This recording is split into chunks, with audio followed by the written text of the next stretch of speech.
En Él somos El Ministerio de Tesoros Cristianos y la Iglesia Local de Ciudad Bolívar, Bogotá, Colombia, se complace en presentar el mensaje de la semana. Esperamos que sea de bendición para todos.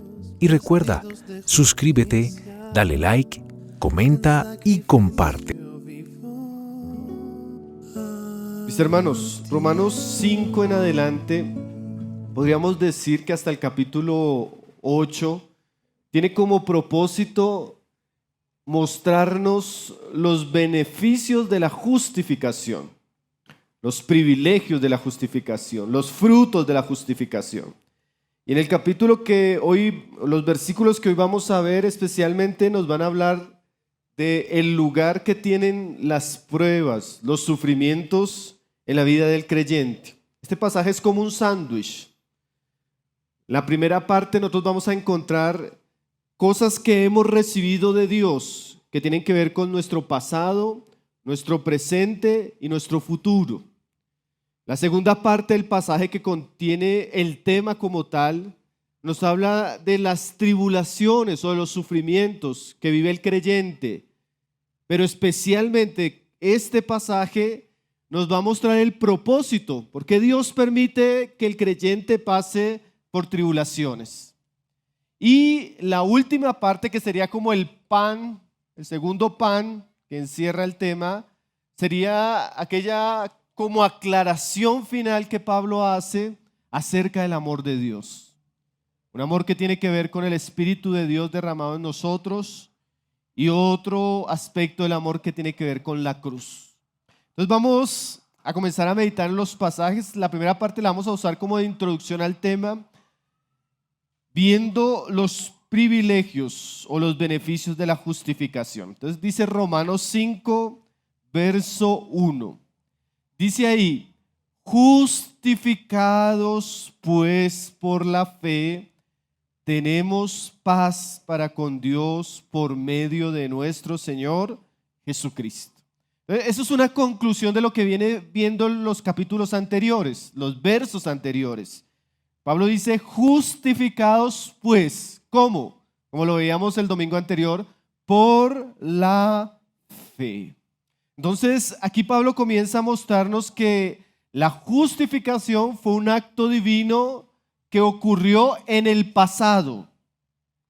Y eso es bien importante. Cuando una persona cree en el Evangelio de Jesús, ella no va a ser justificada, ella ya fue justificada como un acto único, eterno, instantáneo al creer en Cristo. No es que yo crezco en un proceso de justificarme delante de Dios. Inmediatamente yo creo, la justicia de Cristo me es imputada por la fe. Y en ese momento soy perdonado, reconciliado, salvo y tengo vida eterna. La justificación, hermanos, siempre cuando ya se nos habla de un asunto de los que hemos creído, es presentada en pasado. Dice ahí: justificados pues por la fe, tenemos paz para con Dios por medio de nuestro Señor Jesucristo.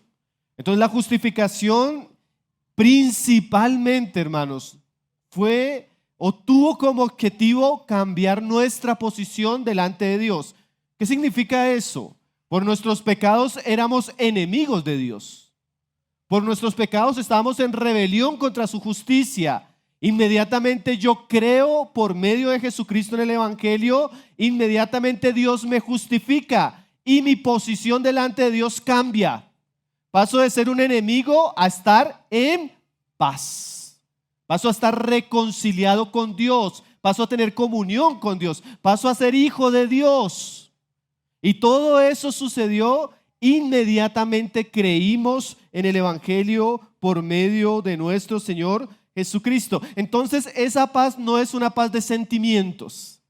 Es una paz de posición delante de Dios. Una vez yo creí, pasé de ser enemigo, rebelde, hostil a Dios, a ser su hijo, a estar en paz con Él. ¿Y cuál fue el medio? Por medio de nuestro Señor Jesucristo. No existe otro medio para reconciliarse el hombre con Dios. Solo por Jesús, solo por la fe, solo por la muerte vicaria de nuestro Señor, podíamos saldar nuestra deuda y estar a cuentas con Dios. Entonces, el primer aspecto que nos muestra Pablo de la justificación tiene que ver con el pasado y lo que recibimos por la fe.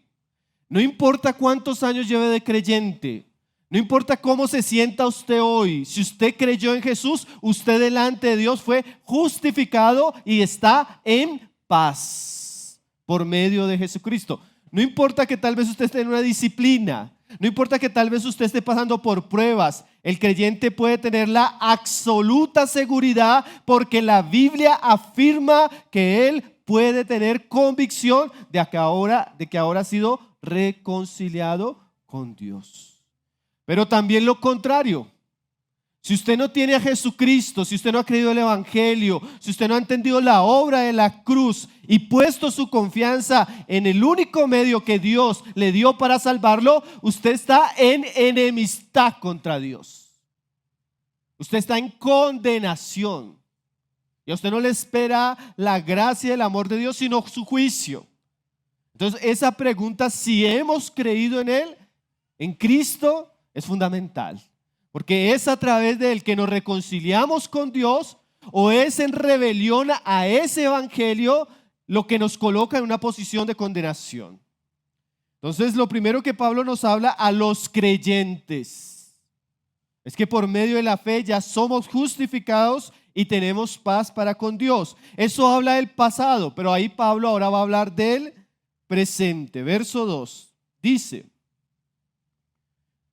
por quien tenemos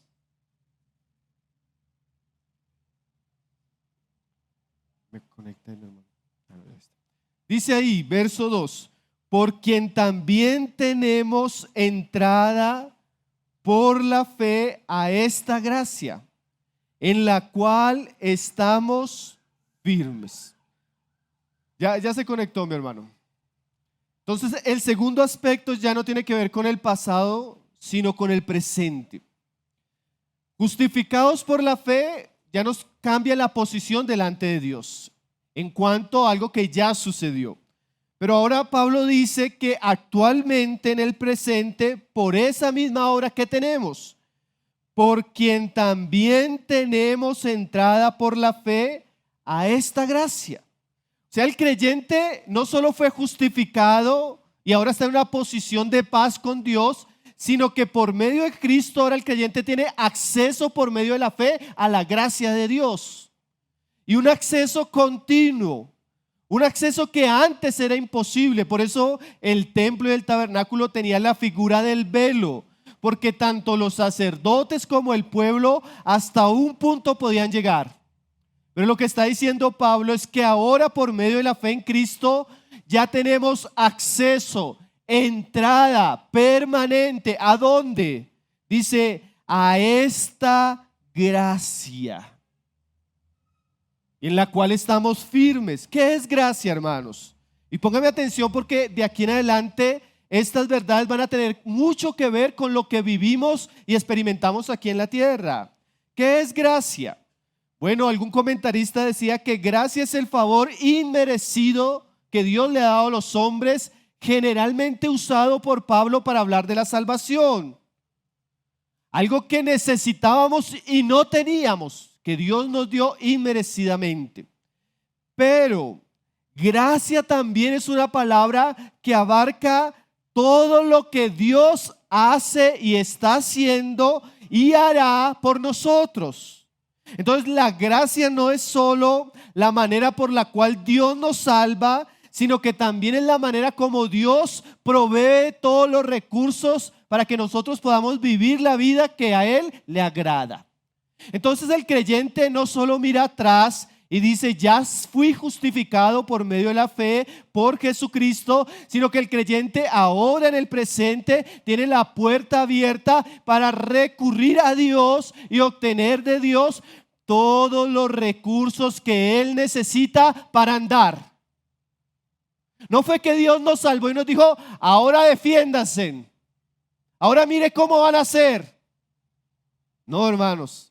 Dios nos salvó y después de salvarnos nos dice, ahora tienes la puerta abierta por medio de la fe a la gracia que necesitas para andar. Eso es precioso, hermanos, eso es maravilloso, porque Pablo habla de esa gracia así como las abundantes riquezas de su gracia. Entonces el creyente tiene gracia sobre gracia. Piense como un mar cuyas olas caen una sobre otra. Nosotros cada día disfrutamos y necesitamos de esa gracia sobre gracia para orar, gracia para leer las escrituras, gracias para acordarnos del evangelio, gracia para caminar en temor de Dios, gracia para cumplir mi rol como padre, como esposo, gracia para llevar a cabo la obra que Dios ha encomendado en mis manos. Entonces Pablo nos muestra que nuestra posición segura de salvación va acompañada con otra bendición, nuestra posición de podernos acercar continuamente al trono de la gracia y alcanzar el socorro que necesitamos diariamente. Esa gracia es la que nos ayuda a crecer espiritualmente. Esa gracia es la que nos guarda del pecado, el mundo, el diablo. Esa gracia es la que nos concede percibir la presencia, la ayuda y el cuidado de Dios. Esa gracia, dice Pablo, se perfecciona en la debilidad. Esa gracia es sustentadora en todo tiempo. Entonces usted, mi querido hermano, y yo como creyentes en Jesucristo tenemos la oportunidad, el libre acceso para venir al trono de Dios continuamente. Por eso el autor de Hebreos dice, acerquémonos. O sea, no nos quedemos lejos, no nos quedemos afuera. Ahora podemos acercarnos con toda libertad y encontrar ¿qué? Gracia, favores inmerecidos. Hermanos, nosotros, ¿y por qué Dios dice gracia? Porque nunca es algo que merecemos. Es gracia, es favor inmerecido, es misericordia abundante. Entonces dice Pablo, y por la fe a esta gracia en la cual estamos firmes. Esa idea de estamos firmes da la idea de que no solo entra a la presencia de Dios para tomar gracia, sino de que puede permanecer ahí. El creyente no solo va al trono de Dios como un visitante.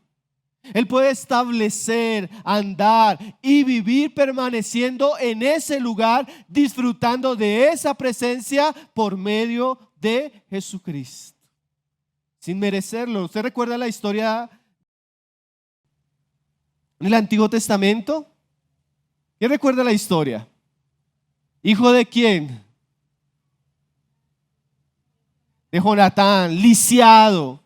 Y David dice, habrá un hijo de Jonatán con el que yo pueda mostrar mis misericordias. Y trajeron a este hombre que era lisiado, cojo, no podía andar. Y Dios le concedió todos los días de su vida sentarse en la mesa del rey y disfrutar sus bendiciones. Hermanos, nosotros éramos lisiados. Nosotros somos personas que no podemos andar, pero ahora Dios nos concede gracia diaria y constante para que obtengamos todo lo que necesitamos para andar. Eso habla de nuestro presente en Cristo, una provisión continua, segura y abundante. ¿Y qué más dice Pablo en ese versículo 2? Dice, y nos gloriamos en la esperanza de la gloria de Dios. Pablo pasa a hablar del pasado y del presente al futuro. Pablo ahora dice que no solo por causa de la justificación tenemos salvación y seguridad con Dios, tenemos gracia abundante a la cual podemos ir y tomar, sino que también tenemos una esperanza futura en la cual nos gloriamos. Una vez la persona cree en Cristo, el evangelio trae consigo, hermanos, promesas futuras, promesas gloriosas, promesas que tienen que ver con la gloria de Dios. Entonces el creyente no solo tiene la seguridad del pasado, no solo tiene la gracia en el presente, sino él mira hacia adelante y lo mejor siempre está por venir. Esto mejor tiene que ver con el reino de Cristo, su gloria y los privilegios que hemos de recibir con esto. La esperanza de la resurrección, la esperanza de la consumación completa de nuestra salvación, la esperanza del retorno de nuestro Señor Jesús y de su reino, y la esperanza de participar con Él para siempre. Entonces Pablo, de alguna manera, en estos versos, hermanos, resume muchos de los beneficios, de los privilegios que traen la justificación. Salvación en el pasado, gracia en el presente y esperanza en el futuro. Pablo enmarca lo que nos va a decir en estos tres planos que tienen que ver y que nos dan una completa seguridad de lo que hemos recibido en Cristo. Somos salvos, tenemos gracia y nos esperan cosas preciosas en el Señor. Ahora, después de mirar la primera parte del sándwich, el primer pan, vamos a mirar el contenido del sándwich, que tiene que ver con las tribulaciones y el propósito que Dios tiene con ellas. Pero recuerde esto que acabamos de decir, porque vamos a volver a estos tres puntos de manera regular. Dice el verso 3, y no solo esto.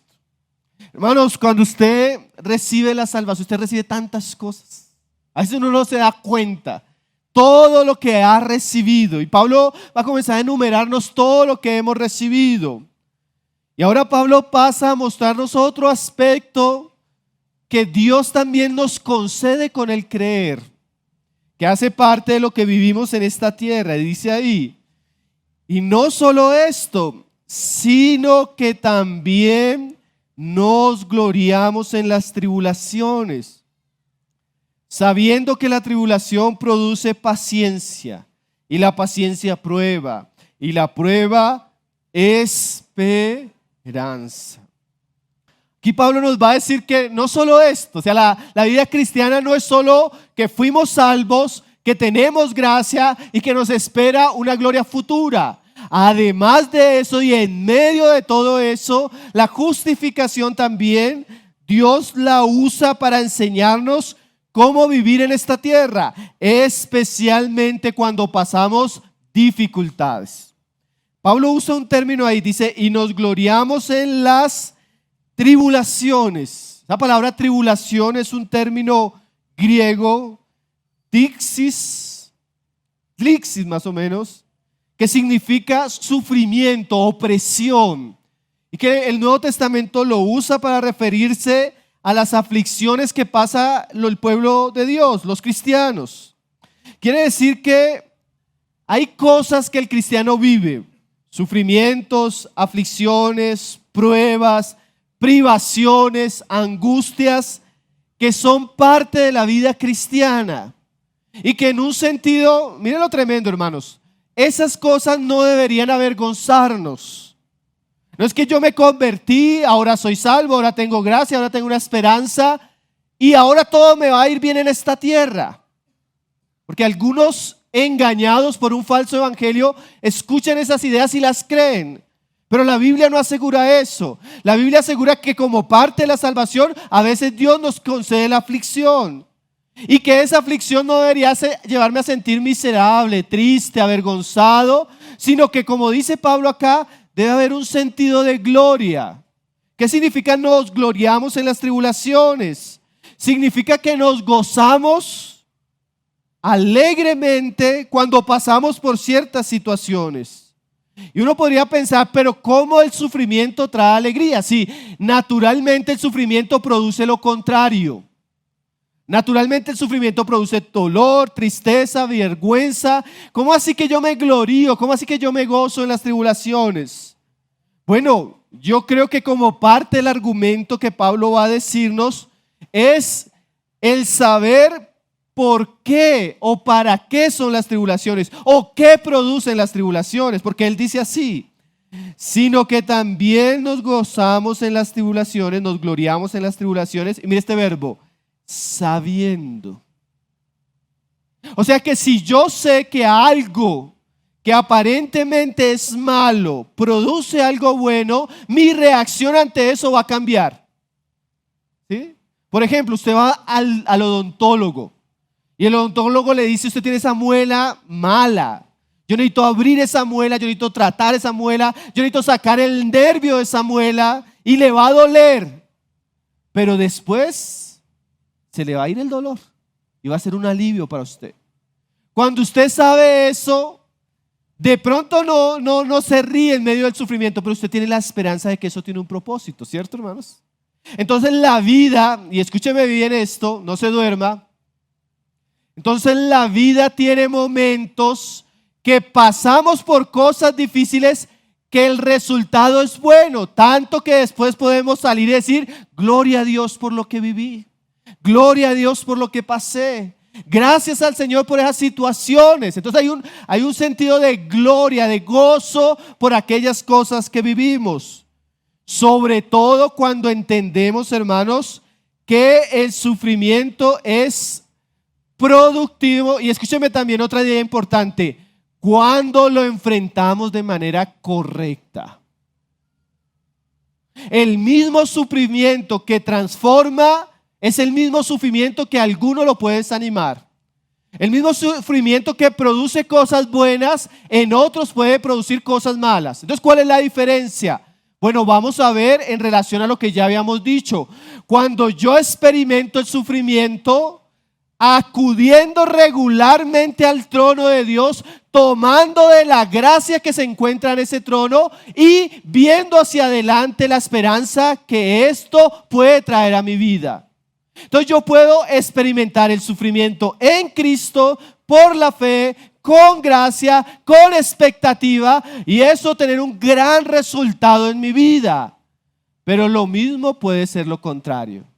Yo puedo experimentar el sufrimiento y darle la espalda a la gracia, no entrar al trono de Dios y en vez de tener esperanza, llenarme de desilusión y de amargura. Entonces, esto que vamos a ver hoy en estos pasajes, mis amados hermanos, nos abren la puerta a una gran verdad. Cuando Dios nos concede tribulaciones, pruebas, angustias, aflicciones de cualquier tipo, yo puedo saber que Dios tiene un propósito en ellas, y eso genera en mi corazón una gran expectativa. Como decía alguien del pasado: no me gustan las crisis, pero las oportunidades que presentan, sí. A nadie le gusta pasar por días difíciles, pero debemos saber que esos días difíciles en un sentido son oportunidades, que en últimas, por lo que vamos a ver, deberían generar en nosotros deseo, expectativa, gloria para enfrentar eso de manera adecuada. Entonces dice ahí Romanos 5:3: sino que también nos gloriamos en las tribulaciones. Generalmente yo podría pensar, hermanos, que gloriarse en una tribulación es mucho más fácil cuando yo he pasado por ella y yo miro atrás, miro el espejo del retrovisor y veo que en medio de toda esa situación Dios me ayudó, Dios me sustentó. Eso genera en mi corazón una gloria, un gozo, una alegría. Pero no solo lo podemos ver desde esa manera. Algunos miramos atrás y decimos: Señor, gracias porque en medio de esa crisis, en medio de esa angustia, me ayudaste, me enseñaste. En algunos casos me salvaste. En otros transformaste mi carácter. En otros abriste por medio de esa crisis la puerta para un servicio mío en la iglesia. Permitiste que esa crisis trajera la salvación de alguno de mis familiares. Permitiste que esa crisis produjera fruto en la iglesia, y al mirar atrás yo puedo decir: gracias, Señor, y gloriarme. Pero habrá unos casos donde tal vez yo estoy pasando por la prueba y entender esto va a hacer que mis ojos puedan ver más allá y pueda decir: bueno, Señor, en este tiempo me tienen en esta lucha con este hijo, en esta lucha en el trabajo, en esta lucha económica, en esta lucha de salud, porque tú quieres obrar algún trabajo en mi vida. Y entender esto puede hacer que nuestra aflicción sea muy aliviada. ¿Y por qué no, hermanos? Tal vez usted hoy está en un momento cómodo, tranquilo, por ejemplo, esta iglesia a la que se le escribe este pasaje, en una década, en 10 años, se le iban a abrir las puertas de la tribulación por mano de un emperador maníaco, depresivo y loco. Iban a ser robados, torturados, asesinados, quemados, decapitados. Yo creo que cuando Pablo por el Espíritu Santo escribió esto, él no sabía lo que venía para la iglesia. Pero Pablo ya por el Espíritu también advierte, cuando vengan las tribulaciones, sepan que las tribulaciones producen.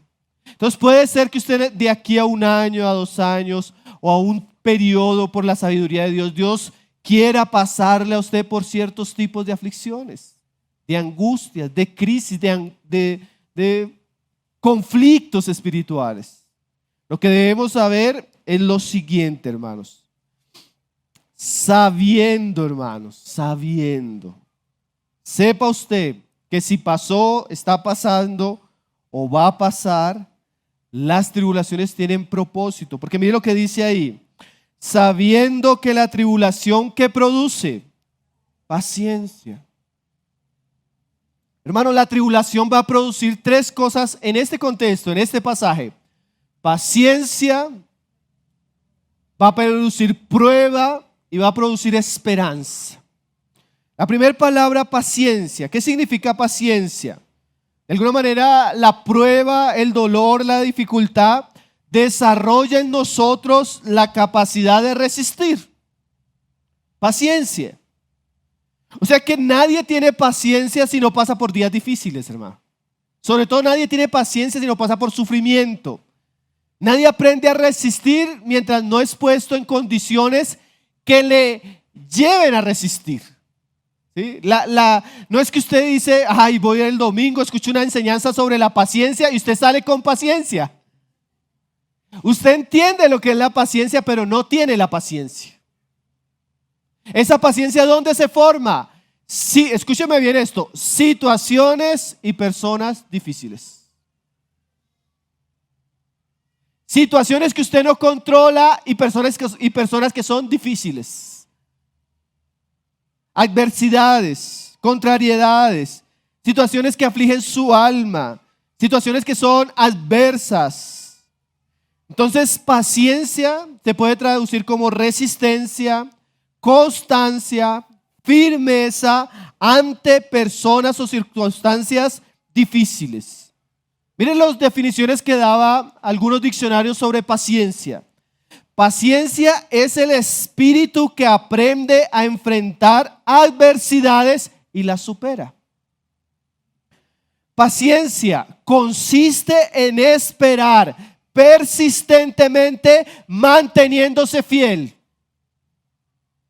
Paciencia, capacidad de sufrir y tolerar adversidades o cosas molestas con fortaleza y sin quejarse.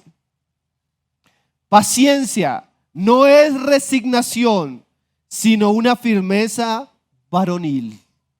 Paciencia, determinación en medio de las decepciones y tribulaciones del camino. ¿Sí de todo lo que implica paciencia?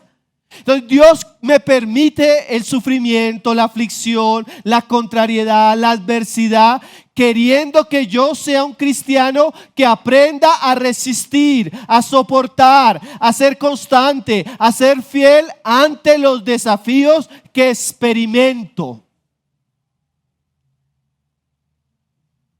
Entonces Dios me concede, ¿por qué no decirlo? Dios organiza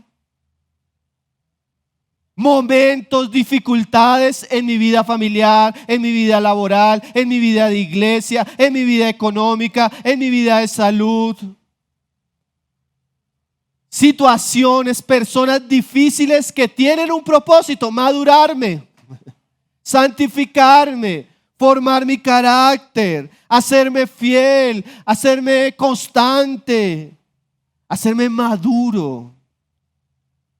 Entonces, hermanos, Dios en un sentido busca producir madurez espiritual en el creyente. Y esa madurez no solo se llega a tener en el campo de la teoría, No es leer, no es solo escuchar, no es solo aprender, es vivir.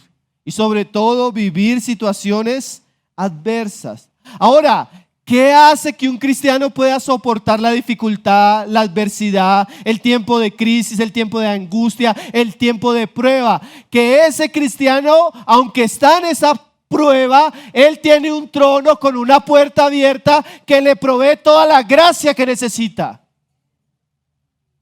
Él puede volver sus ojos a los cielos y encuentra gracia sobre gracia para no desanimarse, gracia para fortalecerse, gracia para llenar su corazón de fe, gracia para no escandalizarse con la persona, gracia para amar a esa persona, gracia para ver más allá de lo que está viviendo. Él puede acudir diariamente al trono de la gracia y no desanimarse, sino por el contrario, madurar, crecer, fortalecerse. Entonces la prueba, podemos decir, la prueba no me conduce a la paciencia necesariamente. La prueba que me lleva a depender de Cristo y aferrarme a Él, me madura. Pero si la prueba me lleva solo a mirarme a mí mismo, a mirar las situaciones, esa misma prueba me destruye. Esa prueba me desanima. Esa prueba aplasta mi fe, mi gozo, mi esperanza. Entonces, no, porque no todos los que sufren son. Yo conozco cristianos que llevan 10 años sufriendo y siendo los mismos inmaduros. Y pasan por una y pasan por otra y pasan por otra y no aprenden.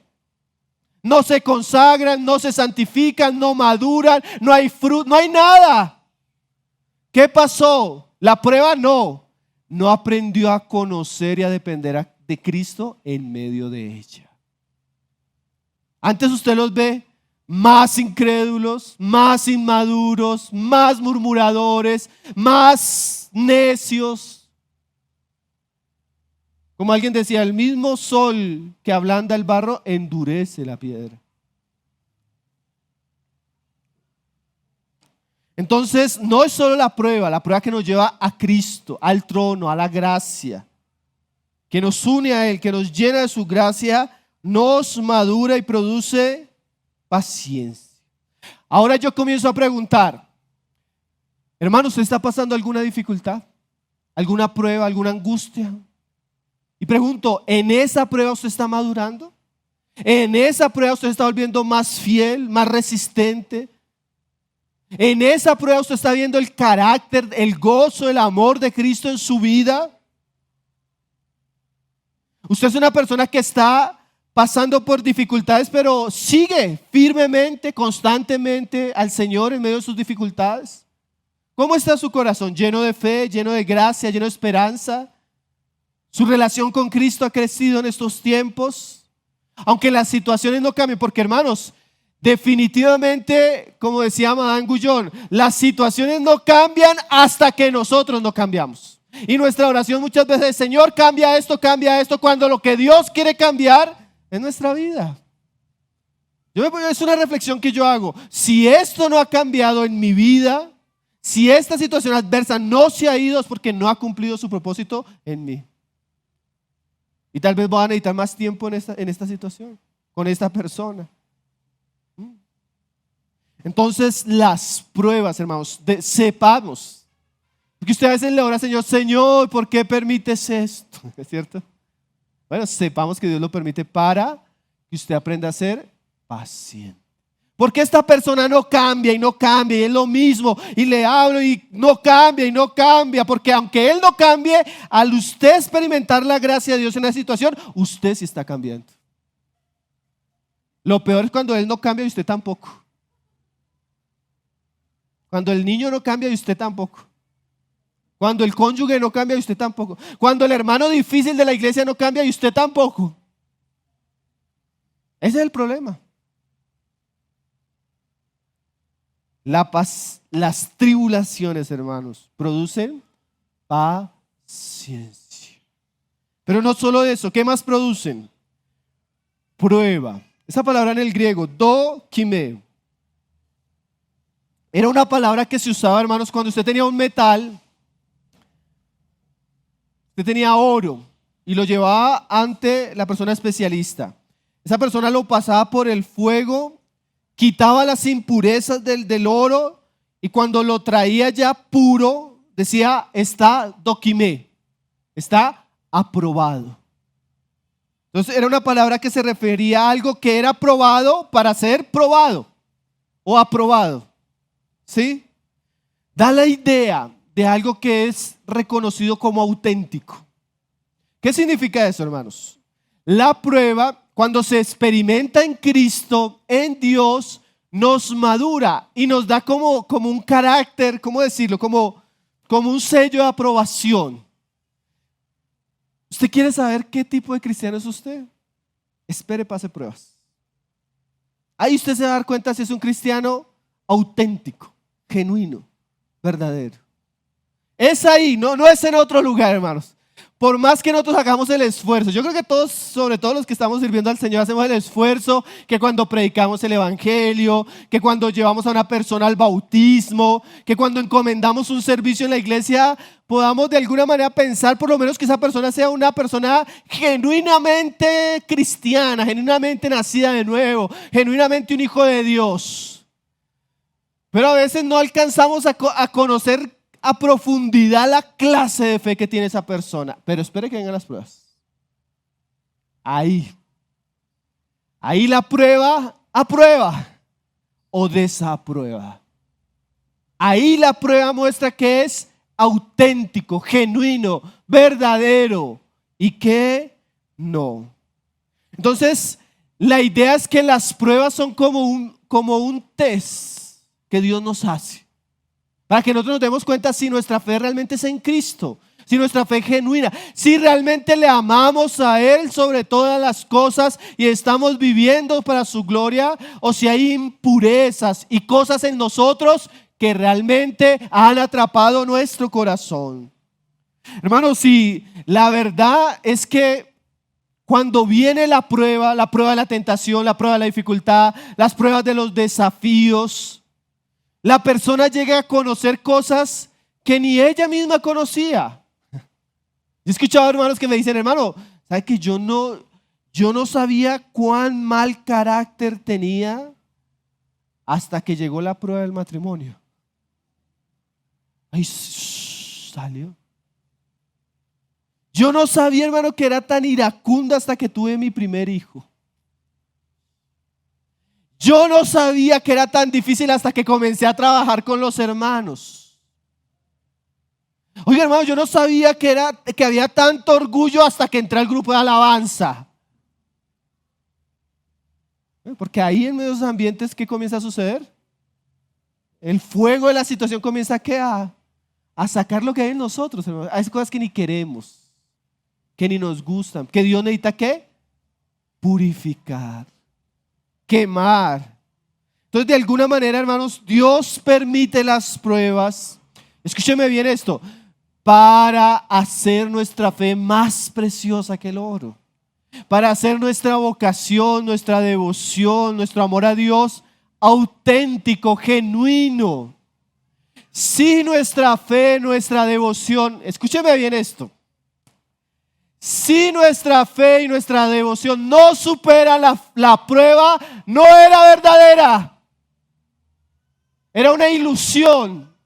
Era algo intelectual o religioso. No era verdadero. Es que vino la prueba y se fue para el mundo. No era. No estaba arraigada en lo que tenía que estar arraigado. No estaba cimentada donde debía estar cimentada. Que vino la prueba y dejó de congregarse y se fue de la iglesia. Nunca entendió que era la iglesia. Es que vino la prueba y, hermanos, cuando la prueba quema, ¿qué quema? Lo falso. Lo verdadero nunca queda, nunca se pierde en medio de las dificultades. Lo verdadero, ¿sabe qué pasa, hermano? Se perfecciona. Vino la prueba. Y eso, hermanos, cuando usted ya lleva años caminando con otros cristianos, usted se da cuenta de eso. Viene la prueba, viene la situación y el hermano sufrió, lloró, pero salió y salió mejor. Sufrió, pasó y salió más tranquilo, más maduro, más santo. pasó, sufrió, vivió y salió de esa prueba dando fruto en esto y en esto. Entonces, de alguna manera, las pruebas tienen como propósito sacar a la luz la clase, la calidad del cristianismo que estamos teniendo. Miren que en estos días también yo pensaba en este versículo, hermano. He tenido, yo creo que por lo menos más de 5 conversaciones en diferentes espacios, con diferentes personas y en diferentes contextos. ¿Y saben cuál fue una pregunta que me llamó la atención que se hizo en varios lugares, en diferentes momentos y en diferentes situaciones? La pregunta fue esta: ¿será que, hermano Pablo, usted piensa que es cristiano? Y en todas las ocasiones el hermano me preguntaba y quedamos con así como eso de, pucha, que yo no sé, hermano. Miren esas preguntas, hermanos. Esa pregunta. Es como si la persona me estuviera preguntando, ¿doquimé o no doquimé? ¿Auténtico o no auténtico? Y yo, hermano, la verdad, en esas situaciones que estamos hablando, yo dije, yo no sé, ¿usted qué piensa? El otro no sé, hermano, vamos a orar porque no había una claridad. Tremendo, hermanos, porque la fe auténtica debería ser muy clara. El servicio verdadero debería ser muy claro. La devoción, muchas de las cosas que hablamos deberían ser claras. Pero nosotros ya vamos viendo que la palabra nos muestra que en últimas, cuando no tenemos claridad, ¿qué da claridad? Las pruebas. Mire lo que dice, si quiere vaya conmigo, Primera de Corintios 11, verso 19. Solo un versículo para ver esto que Pablo está diciendo acá. A ver si mueve la Biblia porque los veo algunos hasta allá recostados al otro. Ya en el ámbito del descaro. Primera de Corintios 11, 19. Dice: porque es preciso que entre vosotros hayan disensiones, hermanos. Hay cosas que uno no quiere. ¿Quién quiere problemas? ¿Quién quiere dificultad? ¿Quién quiere crisis? Y menos entre los hermanos, ¿no?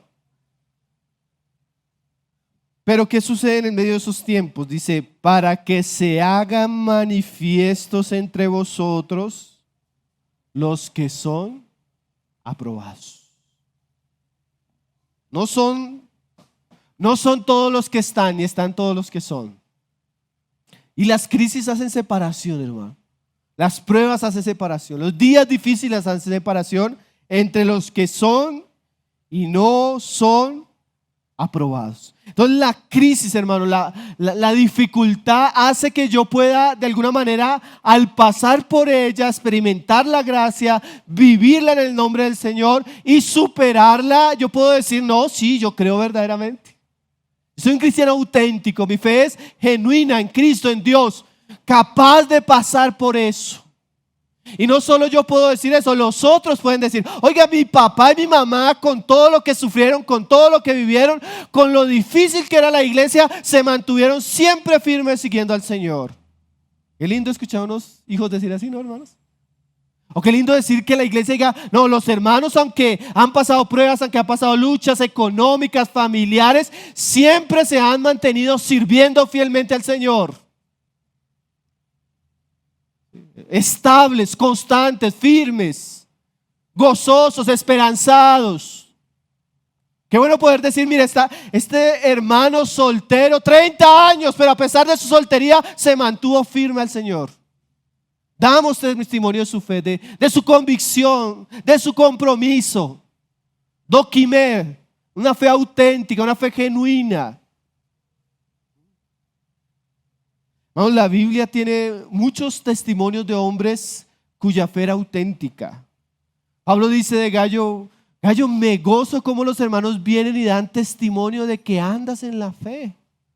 ¿La iglesia podría decir eso? No, damos testimonio que el hermano anda en la fe, es un hombre de fe, se mantiene en la fe, sirve en la fe, crece en la fe, refleja la fe en su hogar, refleja la fe en su trabajo. Eso es doquimé, personas aprobadas. Obviamente, como hay personas aprobadas, también hay personas reprobadas. Pablo usa mucho ese lenguaje, aquellos que son reprobados en cuanto a la fe. ¿Qué significa eso? Vinieron las pruebas y se quemaron en la prueba, se alejaron en la prueba, se desanimaron en la prueba. Entonces, hermanos, examinémonos y velemos y consideremos esto, sobre todo ante los días difíciles. Señor, ¿tú qué quieres hacer? ¿Cómo quieres autenticar mi fe en esta situación? Mi carácter, mi devoción, mi servicio, mi compromiso contigo, Señor. Esto lo estás haciendo para que realmente yo pueda decir que soy un verdadero hijo de Dios, un verdadero hombre que te ama por encima de las cosas. Bueno, la prueba produce paciencia y produce prueba, evidencia, experiencia de que somos auténticos o no. Y lo último que dice Pablo ahí de la prueba, dice: y la tribulación produce paciencia. Volvamos a Romanos 5, verso 4.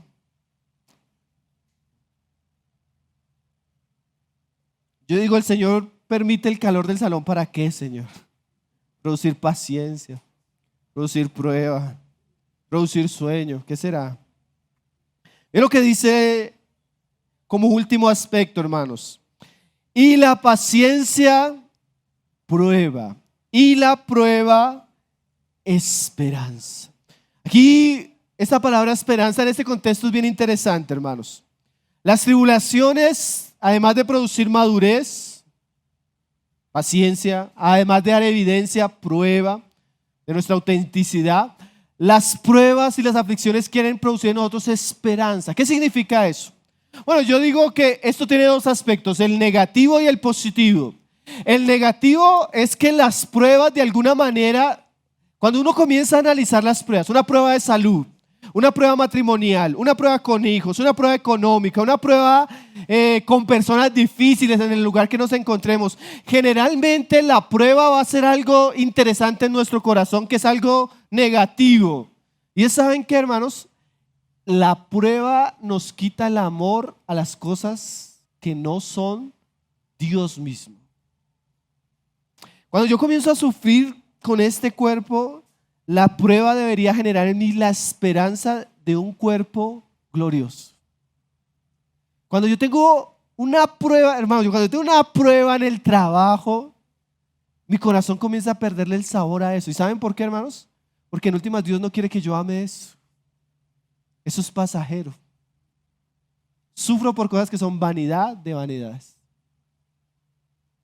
Cuando yo estoy sirviendo, mire esto, y el servicio me causa dificultad, no necesariamente es porque Dios quiere que yo deje el servicio. Tal vez es porque Dios quiere que yo no haga del servicio un ídolo. Y la prueba corta, hermanos, la carne de los ídolos que pueden haber en nuestro corazón. Gracias a Dios por eso. Hasta un hijo, ¿sabe por qué Dios usa ese hijo, hermano? Porque tal vez usted ama tanto a ese hijo que es un ídolo para usted. Y Dios necesita cortar ese ídolo de su corazón. Entonces la prueba tiene eso. La prueba, ¿saben qué hace? Purifica el corazón, hermanos, de dioses, de cosas pasajeras, de cosas que amamos a veces más que al Señor. Pero por otro lado, escúcheme bien esto, la prueba genera en un sentido positivo esperanza. ¿Qué quiere decir eso? Vamos a leer un pasaje para que se nos aclare un poco. 2 Corintios 4, verso 17. Las pruebas en Cristo, tomados de su mano, ellas tienen este propósito, dice: porque esta leve tribulación momentánea produce. ¿Qué produce? En nosotros un cada vez más excelente y eterno peso de gloria. Mire esto es lo que Pablo está diciendo, esperanza. Cuando yo sufro por la causa de Cristo, ese sufrimiento se convierte en Cristo, en gloria que yo voy a recibir futura. Entonces, entre más sufrimos con Él aquí, más reinaremos con Él allá. Entonces la prueba, la aflicción en este tiempo momentánea, cuando es vivida en Cristo, nos prepara para la recompensa, nos prepara para la corona, nos prepara para reinar juntamente con Cristo. La prueba nos hace vencedores dignos de sentarnos en el trono con el Señor. Entonces las pruebas, y solo los que han pasado por pruebas van a experimentar este peso, esta gloria que han de recibir aquellos que sufrieron aquí con Él. Entonces, hermanos, Pedro dice: gozaos por cuanto sois participantes de los padecimientos de Cristo, para que también en su revelación os gocéis con Él en su gloria. Hermano, nuestro lugar, nuestra autoridad, nuestra honra, nuestro reconocimiento allá será en base a lo que sufrimos y a lo que pagamos acá por Él. Sin cruz no hubo gloria para el Señor Jesús. Y podríamos decir de la misma manera: si no estamos dispuestos a sufrir, si no estamos dispuestos a pagar el precio por Cristo acá, no estemos expectativos de que vamos a recibir gloria allá. Las dos cosas están íntimamente relacionadas. Y saben que, hermanos, Pablo llega al final de su vida y él dice: he acabado la carrera, he guardado la fe, he peleado la batalla. Mire cómo él termina diciendo esa frase: ahora me espera la corona de gloria que Dios ha preparado. O sea, todos esos sufrimientos hicieron que Pablo fuera, ¿qué? Un vencedor, que habría de recibir, ¿qué? Una corona. ¿Cuándo? Cuando Cristo volviera a pagar a cada uno según lo que hubiéramos hecho. Entonces, la prueba me madura, la prueba me muestra que soy un cristiano auténtico, y la prueba me prepara para reinar con Cristo. Por eso son tan importantes las pruebas, hermano. Por eso son tan importantes las aflicciones. Y no solo piense en la prueba o la aflicción de un día que es bien difícil. Piensa en periodos de prueba, periodos de fe, periodos de dificultad, periodos de aflicción, periodos de contrariedad, periodos de decepción, en los cuales en vez de escandalizarnos, nos mantenemos aferrados a Cristo con expectativa, donde vamos viendo que nuestra fe cada vez va creciendo y es más real, pero donde vamos viendo también que el Señor está usando eso para prepararnos para ser dignos de su gloria. Hermanos, qué bendición. Qué bendición entonces son los días difíciles. Qué bendición son las adversidades. Qué bendición es pasar por ciertas cosas que en última los más favorecidos vamos a ser nosotros. Por eso Pablo decía al comienzo: y nos gloriamos en lo que padecemos. Porque las pruebas producen. Y gloria a Dios por todo lo que está produciendo. Ahora me pregunto, ¿será que esto cambia nuestra perspectiva de lo que vivimos? ¿Será que eso que tal vez yo no quiero vivir, experimentar, es lo que más necesito? ¿Será que aunque no es agradable estar en esa situación, en esa circunstancia, con esas personas, tal vez es lo que Dios está usando para transformarme, madurarme y prepararme para su gloria? Cuando yo entiendo eso, yo no voy a querer huir de ese lugar. ¿Sí? El domingo pasado decíamos, hermanos, la fe parece difícil, pero mucho más difícil es alejarnos de Dios. Y yo podría decir lo mismo en cuanto a las pruebas. Las pruebas parecen difíciles, hermanos, pero más difícil es alejarnos de Dios y de lo que Él ha preparado para nosotros. Y lo último, hermanos, para ir cerrando el pasaje ahí desde el verso 5, el otro aspecto que encierra esta verdad, porque miren que esta verdad está encerrada en grandes verdades. El sufrimiento, hermanos, en la vida cristiana está encerrado en grandes verdades. Al comienzo vimos que fuimos justificados, tenemos paz, tenemos una gran esperanza. En la segunda parte vimos el propósito del sufrimiento, y ahora vamos a terminar viendo que el sufrimiento es parte de la expresión del amor de Dios, y en medio de él podemos disfrutarlo. Mire cómo dice Pablo en el verso 5: y esta esperanza no avergüenza. Cuando yo tengo esa seguridad, esa gloria, de esa corona por causa de los sufrimientos que estoy teniendo, eso no es para vergüenza, eso es para gloria. ¿Y por qué trae gloria en vez de vergüenza? Dice Pablo algo aquí interesante en cuanto al amor de Dios. Porque el amor de Dios ha sido derramado en nuestros corazones por el Espíritu Santo que nos fue dado. Mire qué contexto, hermano, porque a veces usted lee ese versículo fuera del contexto. A veces cantamos este versículo, ¿no? Porque el amor de Dios ha sido derramado en nuestros corazones. ¿En qué contexto? El contexto de los sufrimientos. Dios en su amor, mire, escúcheme bien esto, cuando pasamos pruebas, dificultades, donde Dios quiere trabajar en nosotros, Él está dispuesto a derramar de manera abundante su amor a nuestro corazón. ¿Cómo? Por la tercera persona de la Trinidad, el Espíritu Santo. El Espíritu Santo que nos ayuda en nuestra debilidad, que nos redarguye de nuestro pecado, también ha sido dado por Dios para que disfrutemos su amor en nuestro corazón, en medio de las dificultades. Así que si usted está pasando por una prueba, una aflicción, una decepción, una angustia, usted tiene que saber que el Espíritu de Dios está ahí derramando el amor de Dios en medio de ello, de tal manera que usted pueda refugiarse, consolarse, animarse. ¿En dónde? En su corazón. ¿Dónde dice ahí? En nuestros corazones. Significa, hermanos, que hay una riqueza, no solo en cuanto a lo que vamos a recibir en el futuro de Dios, sino hay una riqueza del amor que Dios quiere que experimentemos en los días difíciles, en los días de prueba. Porque a veces pensamos, no, yo estoy pasando por esto, es que Dios no me ama. ¿Te has escuchado eso? Si Dios lo amara, le dice a usted el impío, si usted ama a Dios y Dios lo ama a usted, ¿por qué pasa eso? ¿Por qué sufre eso? ¿Por qué se enferma? ¿Por qué su familia está pasando eso? Si Dios lo ama, ¿por qué no le salen las cosas bien como usted quiere? Bueno, es que en medio de eso Dios sí me ama. Y Dios quiere que yo conozca ese amor.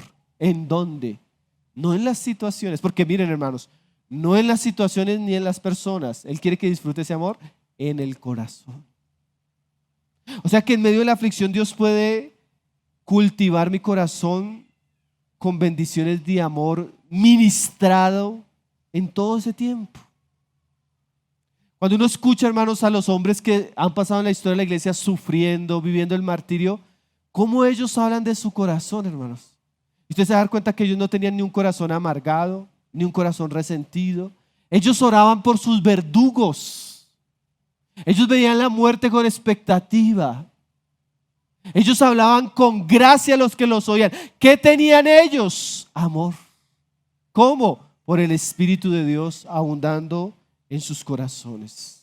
Hermanos, yo creo que también parte de las pruebas tienen como propósito que conozcamos un amor a veces que no hemos conocido, que conozcamos un consuelo que no hemos conocido, que conozcamos ese refrigerio que trae el suministro del Espíritu Santo que tal vez no hemos conocido.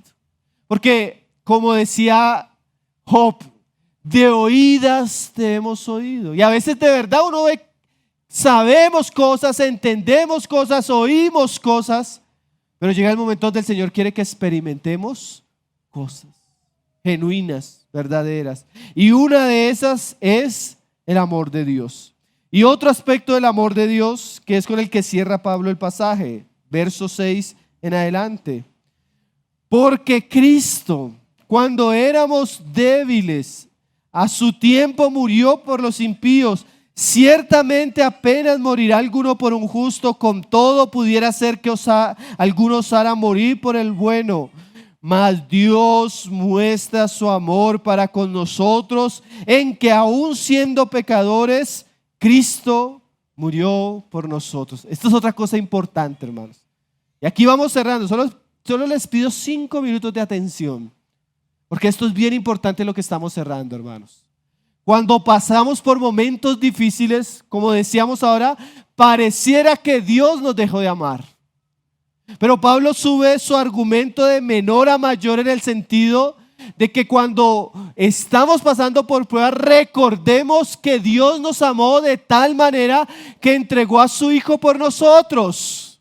Y la idea de Pablo es esta: si éramos débiles impíos, pecadores y enemigos, y Dios sacrificó a su Hijo por amor a nosotros, ¿cómo no nos sustentará ahora que somos sus hijos? ¿Cómo no nos ayudará ahora que somos su pueblo? ¿Cómo no nos respaldará ahora que somos sus siervos? Si siendo enemigos, mire esa idea, hermano. ¿Quién es un enemigo? Alguien que está en contra de usted. Mire esta otra idea, si siendo pecadores, alguien que practicaba el pecado de manera regular, si siendo impíos, eran personas que amábamos lo malo, y Dios nos amó y nos entregó a su Hijo, ¿cómo vamos a olvidar o cómo vamos a pensar que Dios no nos ama en el día de la prueba? Si ahora somos sus hijos, si ahora somos justos, si ahora somos salvos, si ahora somos su herencia, su tesoro. Hermano, ¿sabe cómo le llama la Biblia a la iglesia? Estos son figuras que no son solo figuras, hermano. Conllevan una profunda revelación. ¿Sabe cómo Dios le llama a la iglesia? La esposa del Cordero. Y tal vez no existe un amor mayor que podamos entender en términos naturales como el amor que tiene un esposo hacia su esposa, ¿no? O otro término, ¿sabe cómo le llama el Señor a la iglesia? Sus hijos. Y aunque yo creo que todos los que estamos acá, que son padres, uno puede amar los hijos de otro, pero nada se compara con el amor que uno tiene hacia sus propios hijos. Entonces hay un amor particular, singular, que Pablo quiere que recordemos. Si Él hizo eso en el pasado, si Él se entregó por ustedes en la cruz, nunca piensen que Él se olvida de ustedes. Nunca piensen que Él se olvidó de lo que están viviendo o lo que pasan. El amor de Dios es el refugio para nuestros corazones, sobre todo en los días de angustia. Y Pablo termina diciendo dos cosas en relación a ese amor. Verso 9. Pues mucho más, mire esas palabras, mucho más estando justificados en su sangre, por Él seremos salvos de la ira, futuro. Esa salvación y ese amor nos libra de la ira que viene de Dios contra el impío, la ira final. Pero no solo eso, dice en el 10.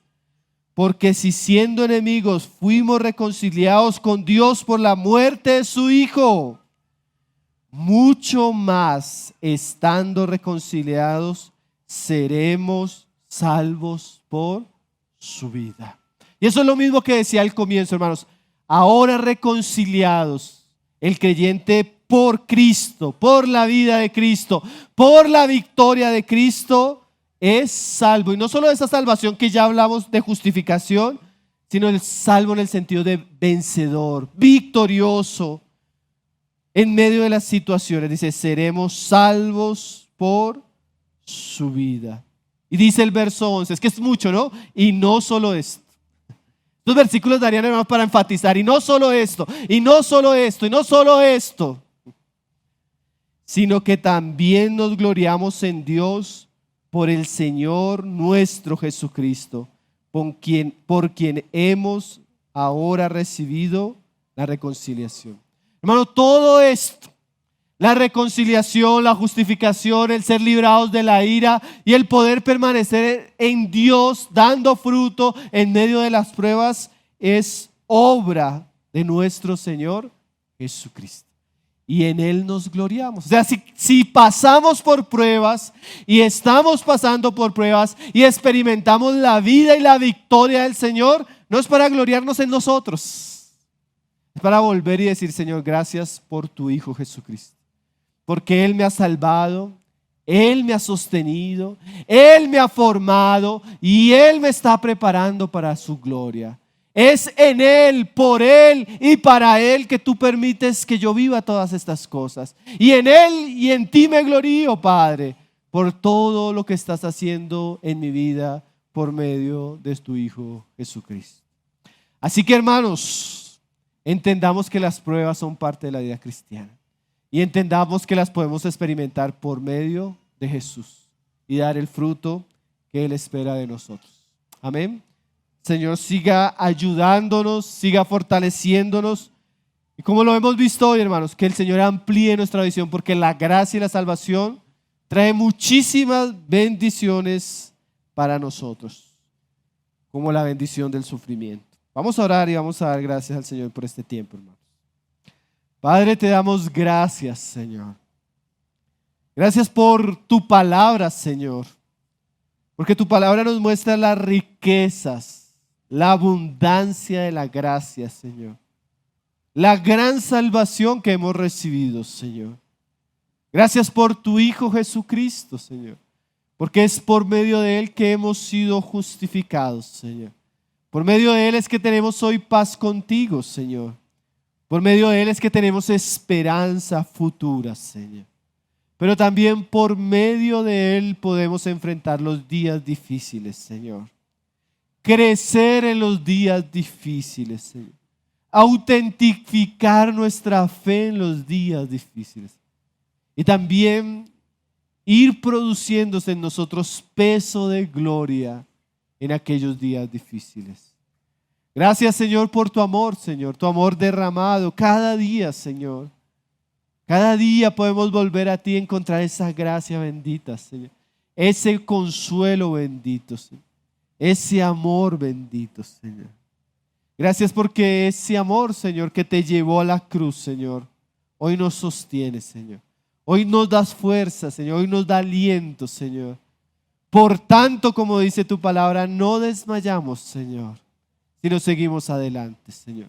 Concédenos ver cada vez más, Señor, la gracia y la verdad que tenemos en tu Hijo Jesús, Señor. Y aferrarnos a ella, Señor, para que nuestras vidas den el fruto que tú esperas, Señor.